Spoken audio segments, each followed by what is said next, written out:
باپ اور بیٹے اور روح القدس کے نام میں آمین۔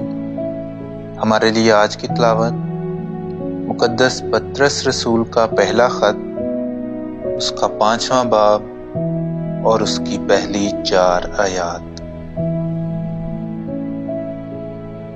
تمہارے درمیان جو کاہن ہیں، میں جو ان کی کہانت میں شامل اور مسیح کی اذیت کا گواہ اور اس جلال میں شریک ہوں جو ظاہر ہونے والا ہے، انہیں تاکید کرتا ہوں کہ تم خدا کے اس گلے کو چراؤ جو تمہارے درمیان ہے۔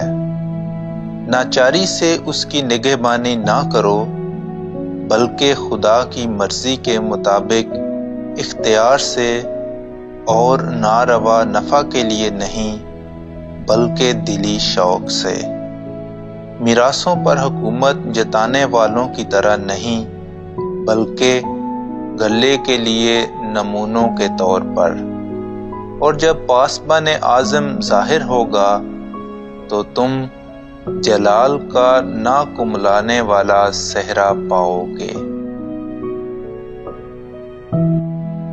کلام اقدس کا پڑھا اور سنا جانا ہم سب کے لیے باعث برکت ہو۔